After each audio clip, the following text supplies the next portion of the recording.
नमस्कार विद्यार्थी मित्रांनो, आपणा सर्वांचे स्वागत आहे स्मार्ट Mpsc कॉर्नर या यूट्यूब चॅनलवरती. तर आज आपण गांधीजींचे बद्दल माहिती जाणून घेणार आहोत. त्यांच्या नेतृत्वाचा उदय कसा झालेला आहे हे आपण आज जाणून घेणार आहोत. त्यानंतर गांधीजींचा जन्म, त्यानंतर त्यांचा दक्षिण आफ्रिकेतील प्रवास आणि गांधीजींच्या व्यक्तिमत्वाची जडणघडण हे टॉपिक्स आपण आज पाहणार आहोत. चला तर मग आजच्या लेक्चरला आपण सुरुवात करूयात. भारतीय स्वातंत्र्य चळवळीमध्ये महात्मा गांधीजींचे स्थान हे खूपच महत्त्वाचे आहे.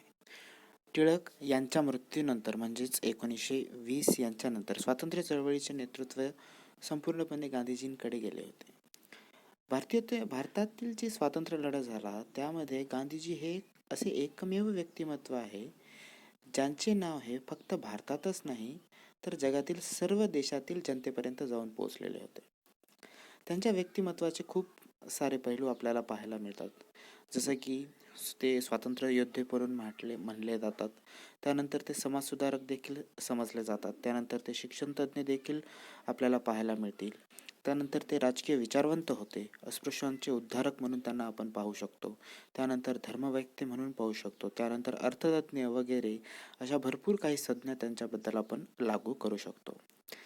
त्यानंतर सत्य, अहिंसा, सत्याग्रह यांच्या मार्गाने त्यांनी ब्रिटिश साम्राज्याविरुद्ध दिलेला जो काही लढा होता हा मानव समाजाच्या इतिहासातील एक अपूर्व लढा मानावा लागतो आपल्याला.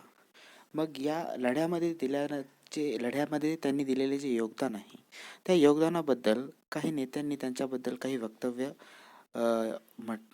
केले होते.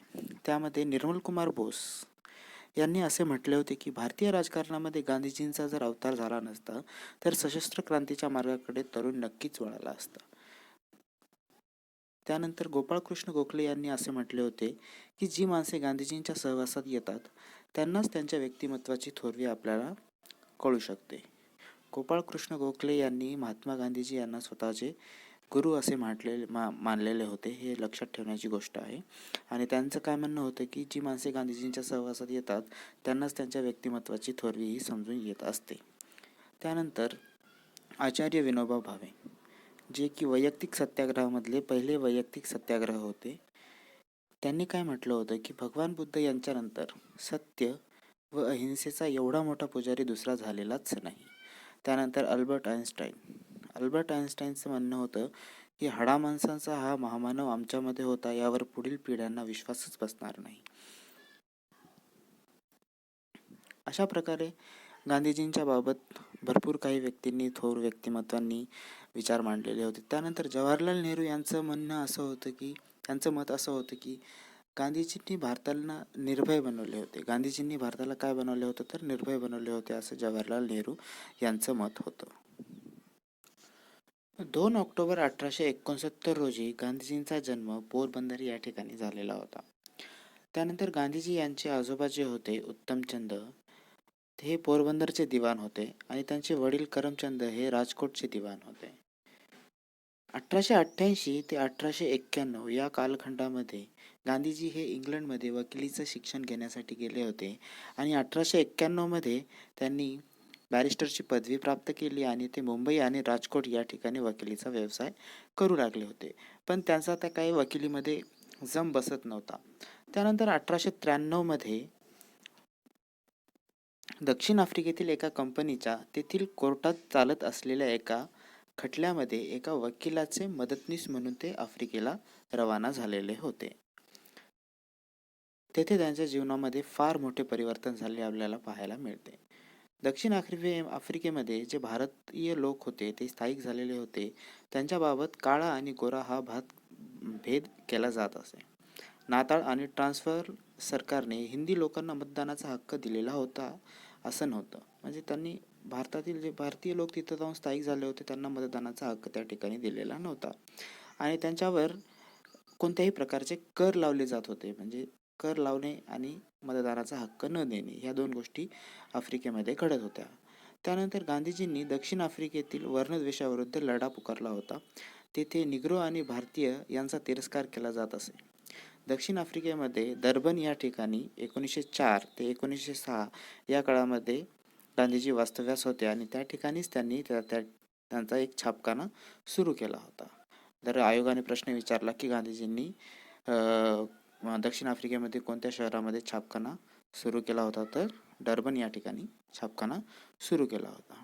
या छापखान्यामध्येच त्यांचे श्वेतवर्णियांच्या दडपशाही विरोधाबद्दलचे जे काही पत्रके असतील, भित्तीपत्रके असतील किंवा त्यांचे खास बुलेटिन असतील, त्याप्रमाणे त्यांनी त्या ठिकाणी चालू केलेले काही वृत्तपत्र होते, याचं सर्व काही जे काही छापण्याचं काम होतं ते याच छापखान्यामधून होत होते. जवळपास गांधीजी 2 दशके दक्षिण आफ्रिकेमध्ये निग्रोंच्या परिसरामध्ये वावरत होते. त्या ठिकाणी खुद्द गांधीजींनी प्रथम श्रेणीच्या डब्यातून प्रवास केलेला होता आणि श्वेतवर्णीय जे काही अधिकारी होते रेल्वेचे, त्यांनी त्यांना धक्के मारून रेल्वेच्या डब्यातून प्रवास करण्यास मनाई केलेली होती आणि धक्के मारून खाली ढकलून दिलेलं होतं. या घटनेतून त्यांना कृष्णवर्णीयांच्या हक्कासाठी लढा देण्याची स्फूर्ती मिळालेली होती. आपण पाहतो बऱ्याच एखाद्या मूव्हीजमध्ये वगैरे आपण हा सीन पाहिलेलाच असेल. त्यानंतर गांधीजींनी दक्षिण आफ्रिकेतील कृष्णवर्णीयांच्या आपल्या हक्कांची जाणीव करून देण्याची सुरुवात केली. म्हणजे त्या ठिकाणी जे काही कृष्णवर्णीय लोक होते, त्या तेथील कृष्णवर्णीय लोकांना त्यांचे जे काही हक्क असतील त्या हक्कांबद्दल त्यांनी त्या ठिकाणी जाणीव करून देण्याची सुरुवात केली. आणि गांधीजींनी हिंदी लोकांची बाजू घेऊन सत्याग्रह केला व सत्याग्रह लढ्यामध्ये त्यांनी त्या ठिकाणी यशही मिळवलेले होते. मग हे सर्व यश त्यांनी अहिंसात्मक रूपाने आपल्याला प्राप्त केलेले पाहायला मिळते. मग त्यामुळे गांधीजींचा आत्मविश्वास वाढला होता आणि 9 जानेवारी 1915 या रोजी भारतामध्ये गांधीजींचं आगमन झालेलं आपण पाहतो. त्यानंतर गोपाळकृष्ण गोखले यांनी गांधीजींना त्यांचा गुरु मानलेलं होतं आणि त्यांनीच एक त्यांना सल्ला दिला होता की तुम्ही कोणतेही भारतामध्ये एखादी सत्याग्रहाची चळवळ उभी करण्याआधी पूर्ण भारताला भ्रमण करा, भारत दौरा करा आणि काय परिस्थिती आहे याचा आढावा घ्या, असा त्यांचा सल्ला त्यांनी गोखलेंनी गांधीजींना दिला होता. आणि त्याच सल्ल्यानुसार 1915 मध्ये गांधीजींनी पूर्णपणे भारत दौरा केलेला आपल्याला पाहायला मिळतो. आता आपण गांधीजींच्या व्यक्तिमत्वाची जडणघडण कशा प्रकारे झाली याबद्दल काही पॉईंट्स आहेत ते जाणून घेऊयात. गांधीजींच्या व्यक्तिमत्वावर कोणतीही परंपरा, संप्रदाय, धर्मग्रंथ व धर्मगुरू यांचा एकसुरी छाप आपल्याला पाहायला मिळत नाही. गांधीजींमध्ये धर्म, ग्रंथ, संप्रदाय यांच्यामधून त्यांनी काही विचार, प्रेरणा व तत्त्वे आत्मसात केलेली होती. त्यांच्या व्यक्तिमत्वावर भरपूर वेगवेगळ्या गोष्टींचे प्रभाव आपल्याला पाहायला मिळतात. ज्याप्रमाणे हिंदू धर्मातील अध्यात्मवादांचा प्रभाव हा त्यांच्या व्यक्तिमत्वाच्या जडणघडणावर आपल्याला पाहायला मिळतो. त्यानंतर त्यांच्या आईच्या व्रताचरणांचा प्रभाव आपल्याला पाहायला मिळतो. त्यानंतर बौद्ध, जैन व वैष्णव या पंथांमधील भूतदया आणि त्याचबरोबर नीतिमूल्य, त्यानंतर जैन धर्मातील पंचतत्वे यांचा देखील प्रभाव गांधीजींच्या व्यक्तिमत्वावर आपल्याला पाहायला मिळतो. त्यानंतर भगवद्गीतेचाही प्रभाव आपल्याला त्या ठिकाणी पाहायला मिळतो. ख्रिस्ती धर्मातील मानवतावादी मूल्य देखील आपल्याला पाहायला मिळतात.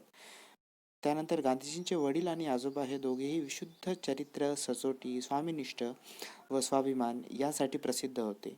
त्यांचे ते विचार देखील त्यांनी आत्मसात केलेले होते. एकंदरीत गांधीजींचं जे काही आपल्याला व्यक्तिमत्व पाहायला मिळते ते जवळपास सेक्युलर म्हणता येईल आपल्याला, कारण त्या ठिकाणी आपल्याला बौद्ध, जैन, वैष्णव, त्यानंतर ख्रिस्ती धर्माचे, त्यानंतर आईनं शिकवलेली काही शिकवण होते त्या देखील पाहायला मिळतात.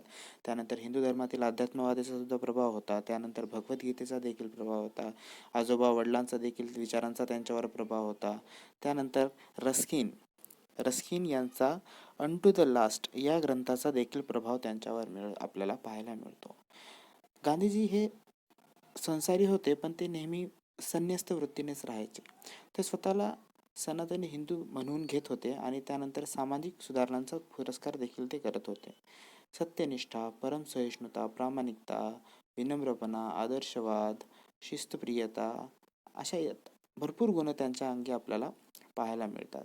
त्यानंतर त्यांचे साहित्य स्फुट व संकीर्ण, त्यानंतर माझे सत्याचे प्रयोग हे गांधीजींचे आत्मचरित्र अनेक अर्थाने वैशिष्ट्यपूर्ण असलेले आपल्याला पाहायला मिळते. म्हणजे त्यामध्ये त्यांनी ज्या काही सत्य गोष्टींबद्दल प्रयोग केलेले आहे, त्यांचे सत्याग्रह त्यांनी भरपूर प्रयोग करून पाहिलेले आहेत. त्यांच्या सत्याग्रह चळवळीच्या कालखंडामध्ये ते आपल्याला त्यांच्या माझे सत्याचे प्रयोग या पुस्तकामध्ये आपल्याला पाहायला मिळतात.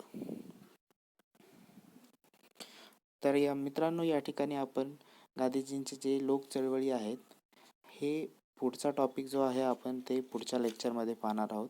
या आपण लेक्चरमध्ये गांधीजींचं उदय कसा झाला, त्यांनी वेगवेगळ्या विचारवंतांनी त्यांच्याबद्दल काय वक्तव्य केले होते हे आपण पाहिले. त्यानंतर गांधीजींचा जन्म, त्यानंतर त्यांच्या वडील आणि आजोबांबद्दल आपण माहिती पाहिली. त्यांचे आजोबा पोरबंदरचे संस्थानाचे दिवाण होते. त्यानंतर त्यांचे वडील जे होते ते राजकोट संस्थानाचे दिवाण होते. त्यांनी बॅरिस्टरची पदवी इंग्लंडला जाऊन घेतली. 1893ला ते दक्षिण आफ्रिकेला गेले. त्या ठिकाणी त्यांनी भरपूर चळवळी केल्या.